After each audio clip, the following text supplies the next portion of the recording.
नमस्कार मित्रों, आज हम बात करेंगे 12 मास में जन्मे जातक के भविष्य के बारे में कि उसका व्यवहार कैसा होता है, उसका आचरण कैसा होता है, वो किस कार्य को बड़े अच्छे ढंग से कर सकता है और किस कार्य को नहीं कर सकता है। तो इसी के तौर में यदि आप इस चैनल पर पहली बार विजिट कर रहे हैं तो आप आचार्य शंकर ठाकुर जी यूट्यूब चैनल को सब्सक्राइब कीजिए तथा हमारे साथ इस वीडियो के अंत तक बने रहिए, क्योंकि मैं अंत में ही अधिक मास में यानी कि मल मास में जन्मे हुए जातक के बारे में बताऊंगा कि अधिक मास में जो जातक जन्म लेता है उसका भविष्य कैसा होता है, उसका व्यवहार कैसा होता है।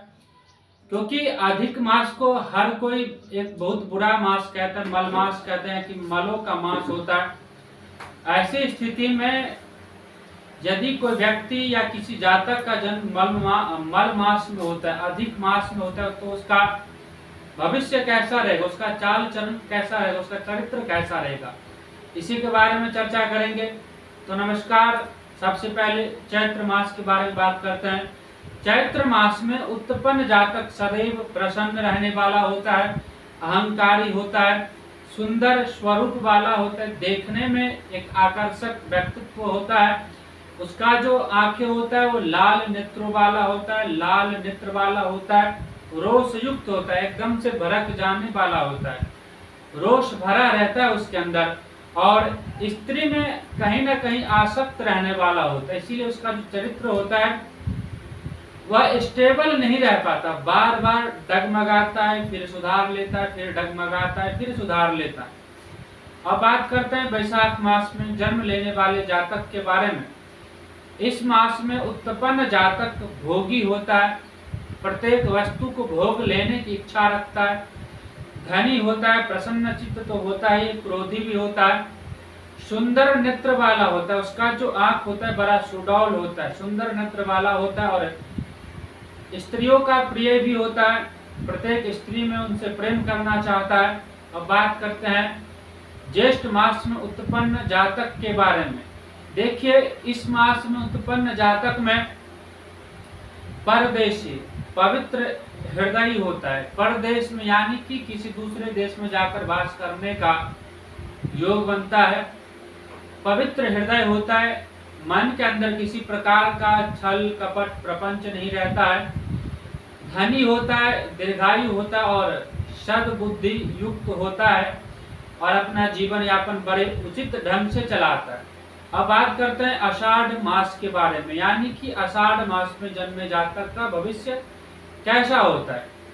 तो इस मास में उत्पन्न जातक पौत्रादि से युक्त, धर्मात्मा, धन हानि से दुखी, सुंदर और अल्प सुख वाला होता है। इसके जीवन में बहुत कम सुख इनको नसीब होता है, अल्प सुख वाला होता है, बुद्धि रखने वाला होता है, धन हानि से दुखी रहता है। जिस जातक का जन्म आषाढ़ मास में होता है, ऐसे जातक के जीवन में बहुत ज्यादा धन हानि होने का संभावना रहता है, और ये व्यक्ति धन हानि होने के कारण ही आजीवन दुखी रहता है। अब बात करते हैं श्रवण मास में, यानी कि सावन मास में, जो भगवान शंकर के मास है। ऐसे मास में उत्पन्न जातक का भविष्य कैसा होता है। ये जातक चाहे इसके जीवन में हानि हो, लाभ हो, सुख हो या दुख हो, बराबर स्थिति में रहता है, बुद्धि बराबर रखने वाला होता है। ये नहीं कि दुख आया तो बड़ा बेचैन हो गया और सुख आया तो सबको कूद कूद के बता रहा है अरे मैं तो सुखी हो गया, मैं सुखी हो गया, ऐसा नहीं होता। ये बड़े स्थिर बुद्धि वाला होता है, जैसे भगवान शंकर स्थिर होते हैं। चाहे प्रलय करना हो, चाहे संसार का पालन करना हो, भगवान शंकर किसी भी स्थिति में अपने आप से डगमगाते नहीं है, अपने आप को मजबूत करके रखते। इसी प्रकार श्रावण मास में जन्मे जातक भी हानि लाभ सुख दुख में अपने आप को स्थिर रखने वाला होता है, और मोटा होता है और सुंदर रूप वाला भी होता है। अब बात करते हैं भाद्रपद में जन्मे जातक कैसा होता है। भाद्रपद में उत्पन्न जातक सदैव प्रसन्न चित्त रहने वाला होता है, बातवादी होता है, यानी कि व्यर्थ की बात करने वाला होता है, बेवजह की बातें करने वाला होता है, पुत्र से युक्त होता है, सुखी होता है, मृदुभाषी होता है, और सुशील भी होता है। ऐसा नहीं है कि चरित्र खराब रहे, ऐसा कुछ नहीं, सुशील होता है। लेकिन भाद्रपद में जन्मे जातक में बस एक छोटा सा कमी ये होता है कि बकवादी होते हैं, बेवजह बोलते रहते हैं, इनको अपने बोलने पर लगाम नहीं रख पाती। अब बात करते हैं अश्विन मास में जन्मे जातक का भविष्य कैसा होता है। तो ये लोग सुंदर रूप वाला होता है, सुखी होता है, कवि होता है, परम पवित्र होता है और सद्गुणी होता है और फेमस भी होता है, प्रसिद्ध भी होता है, धनी होता है, दीर्घायु होता है। अब बात करते हैं कार्तिक मास में जन्मे जातक कैसा होता है। तो कार्तिक मास में जन्मे हुए जातक धनी होता है।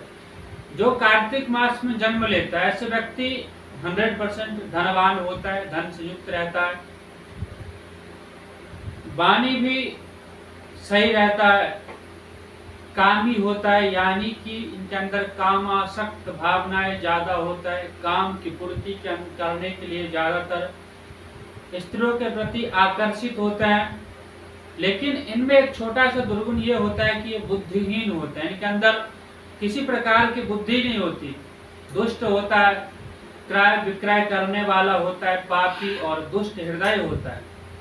अब बात करते हैं मार्गशीर्ष में जन्मे जातक कैसे होते हैं। तो मार्गशीर्ष में जन्म लेने वाले जातक कम बोलने वाले यानी कि मृदुभाषी होता है, धनी होता है, धार्मिक होता है, अनेक मित्रवान होता है, पराक्रमी होता है और दूसरों पर उपकार करने वाले होता है।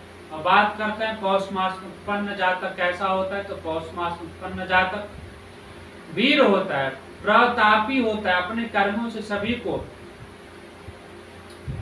अपने वंश का नाम कराने वाला होता है, देवता भक्त होता है, पितृभक्त होता है, ऐश्वर्यवान भी होता है। अब बात करते हैं माघ मास में उत्पन्न जातक कैसा होता है। तो माघ मास में उत्पन्न जातक बुद्धिमान होता है, धनी होता है, वीर होता है, ऐश्वर्यवान होता है, किसी से डरने वाले नहीं होते हैं, कटुभाषी होते हैं, यानी कि ये जो जब बोलते हैं तो आपको चुभ जाएगा, लगेगा कि इसने वाणी से तीर चला दिया। कटुभाषिता करने वाले होते हैं, हमेशा ऐसा बोलेंगे जो आपको चुभ जाए। और रणधीर भी होता है, यानी कि लड़ाइयों में धीरज नहीं खोते हैं। अब बात करते हैं फाल्गुन मास वाले कैसे होता है। तो फाल्गुन मास वाले जन्म में जातक गौर वर्ण वाला होता है, परोपकारी होता है, धनी होता है, विद्या अर्जन करने वाला होता है, सुख से युक्त होता है, इनके जीवन में बहुत कम दुख आता है और विदेशों में भ्रमण करने वाले भी होता है। मित्रों, अब हम बात करेंगे अधिक मासों के बारे में, क्योंकि हमने आपको पहले बताया था इस वर्ष यानी कि 2023 जुलाई में 18 जुलाई से लेकर 30 अगस्त तक अधिक मास रहेगा, इसके बारे में हम बात करेंगे। तो इस अधिक मास में जन्मे जातक का भविष्य कैसा होगा। क्या जैसा अधिक नाम है वैसे भाग्य इनका अधिक प्रबल रहेगा, या फिर जैसे दूसरा नाम मल मास यानी कि मासों का मल है, तो क्या ये जीव यानी कि जो अधिक मास में जन्म लेगा, मल मास में जन्म लेगा, क्या उसका भविष्य खराब हो जाएगा? नहीं। ऐसे व्यक्ति जो अधिक मास में जन्म लेता है वो विषयों से रहित होता है, उसको किसी प्रकार की विषय में संबंध ही नहीं रहता, किसी प्रकार की विषयों से उसका आसक्ति ही नहीं होती, वो अनासक्त हो जाता है, विषयों से रहित रहता है, सच्चरित्र होता है, उसके चरित्र में किसी प्रकार का छोटा सा विदाग कोई नहीं लगा सकता, अनेक तीर्थों का यात्रा करने वाला होता है, ये भगवान के बहुत बड़े भक्त होते हैं, अनेक तीर्थों की यात्रा करने वाला होता है, निरोगी होता है, इसको बहुत जल्दी रोग नहीं पकड़ता, सर्वप्रिय होता है, यानी कि सभी लोगों में ये लोग प्रिय होता है और अपना हित करने वाला होता है।